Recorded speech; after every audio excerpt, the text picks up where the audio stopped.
Hollywood TV.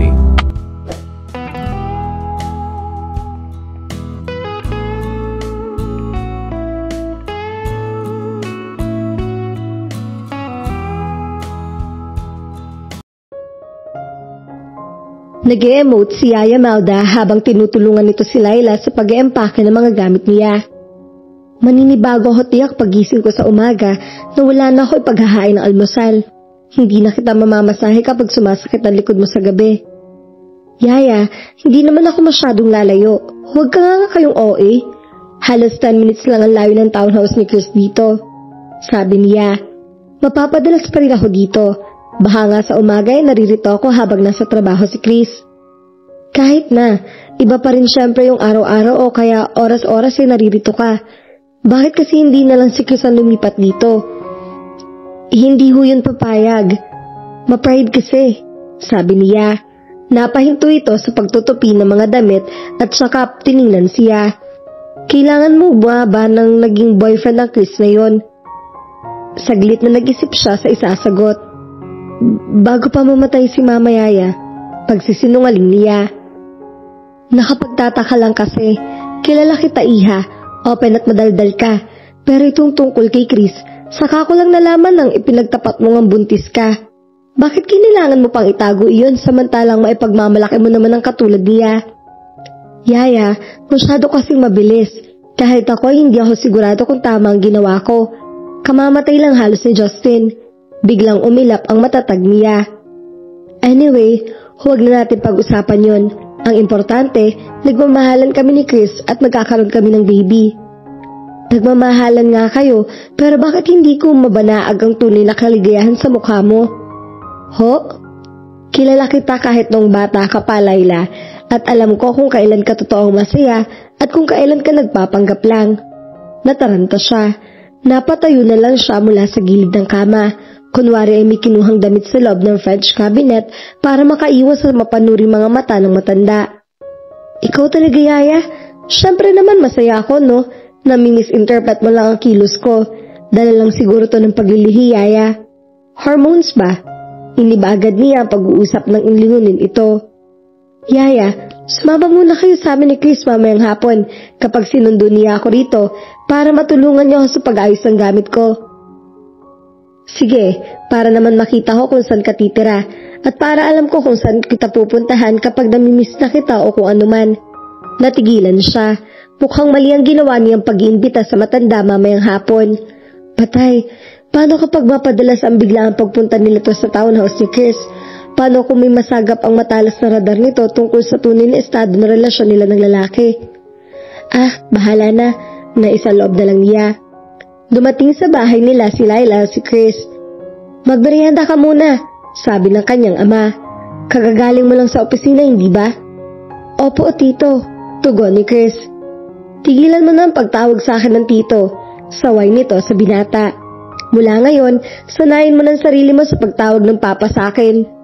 Oho, sige ho, papa. Good. Naghain ng merienda ang katulong. Nakisalo na rin sila ng kanyang ama sa pagmimerienda. Huwag na huwag mong pababayaan ang anak ko, ha? Anang ama niya rito. Inakbayan niya si Chris. Of course, Papa. I'll treat her like a queen. I will make her happy every day of my life. Napangiti ng malawak ang kanyang ama. I'm happy to hear that from you. Don't worry, dadalawin ko kayo ni Laila ng madalas habang hindi pa nag-uumpisa ang pagpusang meeting ng The Evans. At mapapadalas din ang pagdalaw namin dito, Laila, Papa. Pagkatapos nila magmerienda, sinimulan na ng dalawang katulong ang pagdadala ng gamit niya sa naghihintay na Starex van ng kanyang ama. Iyon ang napagkasundoan nilang gamitin para minsan lang ang paghahakot ng daladalahin niya. Sasabay na ako sa van, sabi ni Yaya Melda nang lumabas sila ng bahay. Sige, Yaya, tugon ni Laila bago sumakay sa kotse ni Chris. Habang nasa daan na sila, saka niya naalalang banggitin kay Chris ang tungkol sa kanyang kotse. Kailangan ko sigurong ipautos sa driver ni Papa na dalhin bukas yung kotse ko sa townhouse mo. What for? May kotse naman ako Oo, pero kailangan ko rin syempre yung sarili kong kotse kapag lalabas ako, kapag pupunta ako sa mall, o kaya ipapasyal sa bahay. Sabihin mo lang sa akin kapag pupunta ka sa mall o kung saan man at ako maghahatid sa'yo. I can leave the office anytime I want. So okay lang kahit walang kotse mo. Buntis ka at ayoko mapapagod ka sa pagmamaneho. Ano ka ba? 2 months pa lang ang tiyan ko, no? Hindi pa nga halata ang umbok eh. Kahit na, mas gusto ko pa rin yung nag-iingat ka. Tumahimik na lang siya. May isang bahagi ng kanyang puso ang lihim na natutuwa sa pag-aalala nito sa kanya dahil sa baby nila. Well, okay na yun sa kanya. Nagpa-deliver na lang ng pagkain si Chris para sa hapunan nila. Doon na rin naghapunan si Yaya Melda, pati ang driver pagkatapos ng pag-aayos nila ng mga gamit ni Laila. Nakahinga siya na maluwag dahil hindi na nag-usisa pa ang yaya niya kahit paalam niyang napansin nito na ang aparador na pinaglalagyan ng gamit niya ay wala kahit anumang personal belongings si Chris. Mag-aalas 8 na nang umalis sa mga ito. Nang makaalis na mga ito, nagsimulang kabahan si Laila. Lihim niyang pinagalitan ng sarili.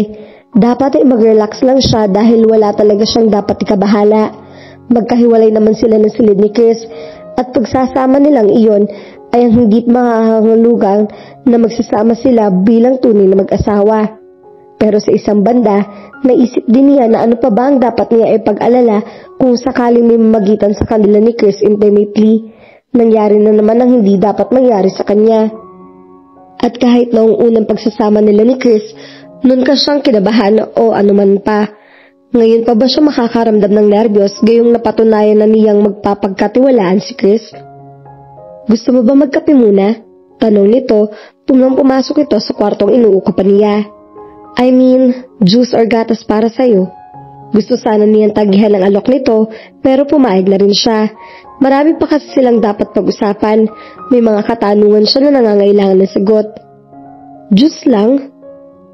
Sa sala niya hinintay si Chris. Nang bumalik ito ay dala na nito ang inumin nila. Thanks, sabi niya nang abutin ng tall glass ng orange juice. Umupo ito sa single chair na katapat ng inuupuan niya. Can I ask you something? Sure. I was just wondering, ano ang kinamatay ng boyfriend mo?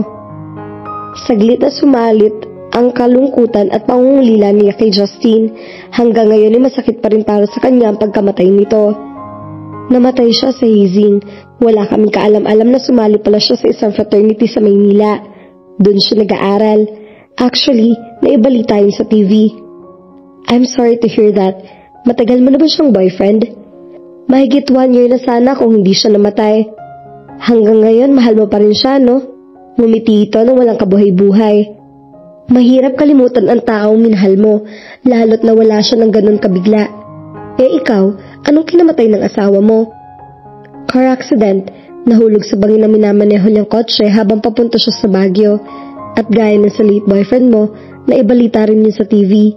Pagkasabi niya yung ngiti ito bago humigop ng kape. Pero tila biglang naging absent-minded ang mga mata nito. Siguro mahal na mahal mo na siya, no? Isang tipid ng ngiti ang itinugon nito sa kanya. Mas masakit sa akin dahil hindi lang boyfriend ko na wala sa akin. Maiksi lang ang pagitan ng pagkamatay nila ng mama ko.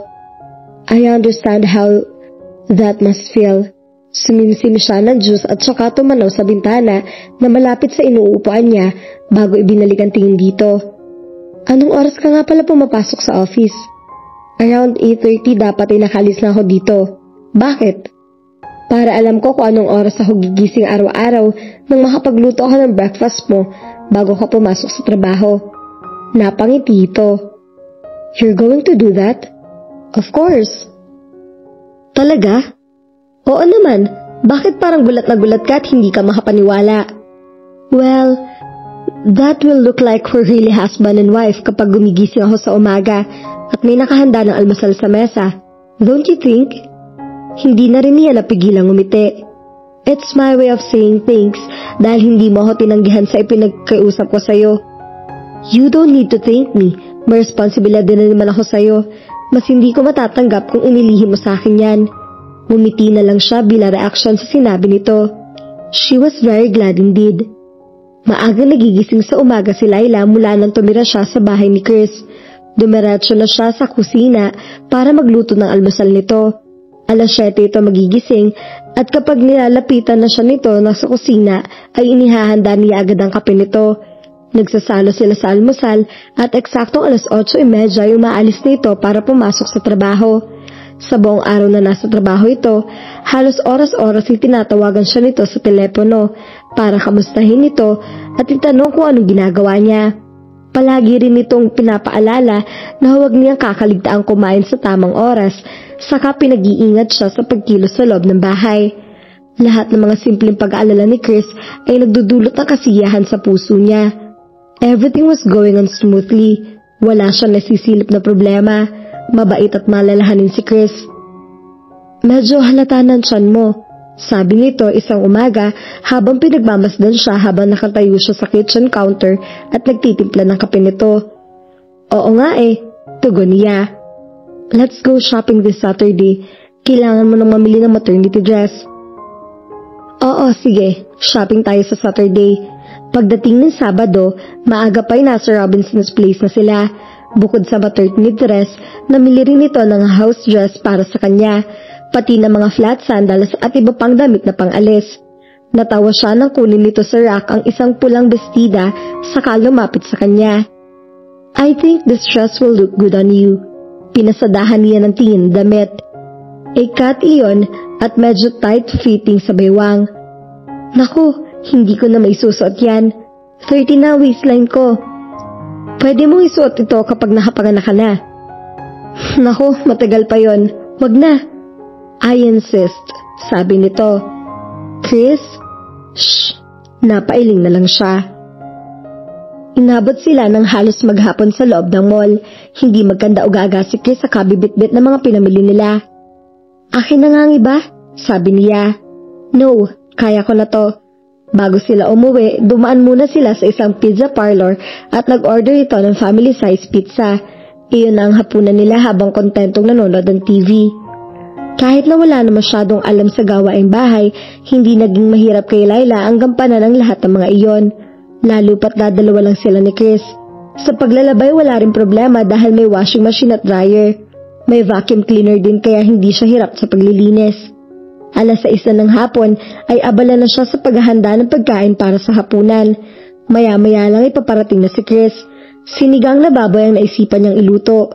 Tumawag siya kay Yaya Melda at nagpaturo kung paano iyon lutuin. Sana lang ay magustuhan niyo ni Chris. Kasalukuyang binabalatan niya ang labanos ng aksidente dumulas ang kutsilyong hawak niya. Napasigaw siya nang makitang dumudugo ang kaliwang hinlalaki niya. Shit! Sambit niya. Nataranta siya dahil hindi niya alam ang kanyang gagawin. Naiiyak na umupo siya habang nakatingin sa nahiwang daliri.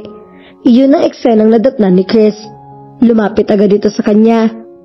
Laila, what up? Natigilan nito nang napatingin sa kanyang daliri. Shit, may sugat ka. Nag-aalalang sabi nito. Binabalatan ko kasi yung labanos. Come here. Inalalayan siya nito sa pagtayo at saka inakay patungo sa lababo. Binuksan nito ang gripot at isinahod doon ang kanyang daliri, saka banayad na hinaplos ang sugatang daliri niya.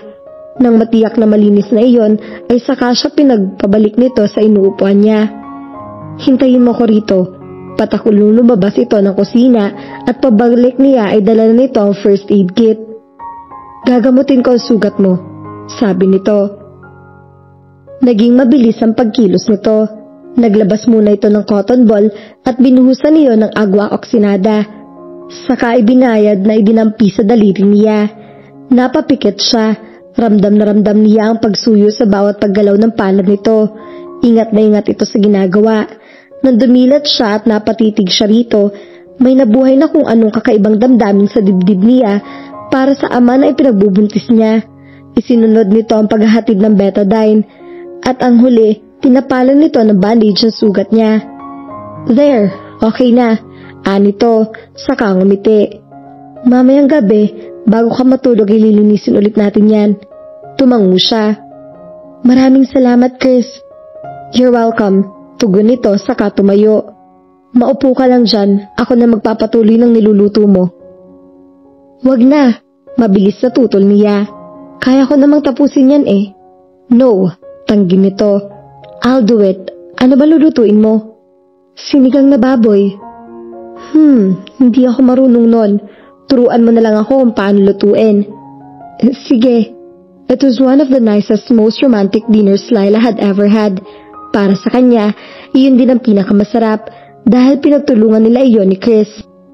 Niyaya ni Chris sa Palmas del Mar si Laila ng sumunod na linggo, isa iyong 5-acre resort na nasa baybayin ng dagat. May 3 swimming pool na maaari mag-swimming doon at may mga jacuzzi rin. Pwede mag-relax sa mga guests sa 2 jacuzzi na parang intimate o kaya ay malaking grupo. Bukod doon, marami pang ibang activities ang ino-offer ng resort para sa mga guests gaya ng boating, fishing, billiards at table tennis. Nang mag-check na in sila, ay tumutol na agad siya nang kumuha ng isang silid si Chris. 1 suit na lang ang i-occupy natin, sabi niya. Kumunot ang noon nito. Sure ka? Ngumiti siya. Nakakalungkot naman kung mag-isa lang ako sa room.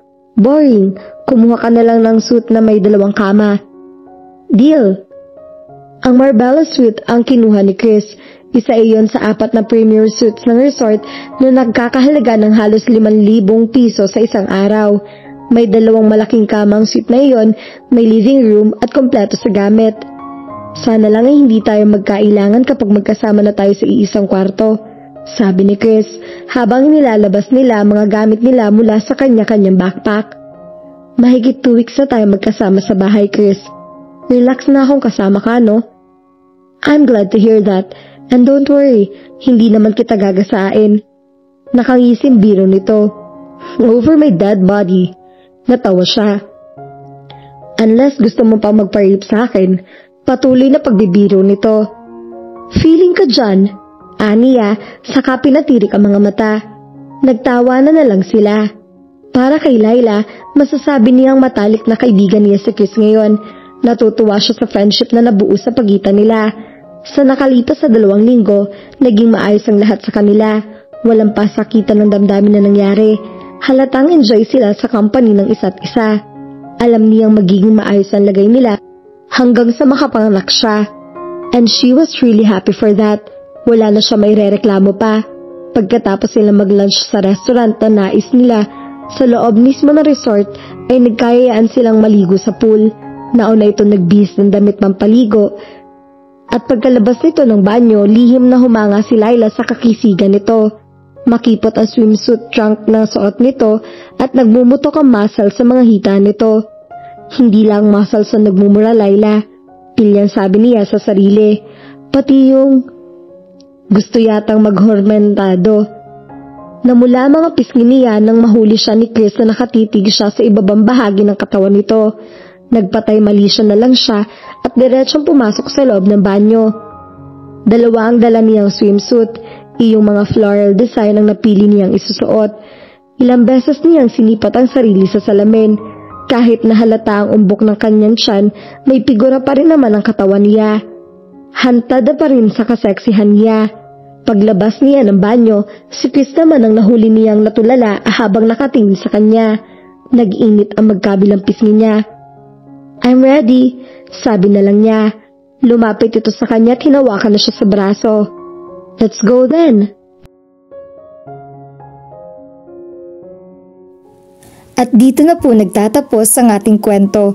Sabay-sabay po nating abangan ang susunod na kabanata. Maraming salamat po. God bless and stay safe.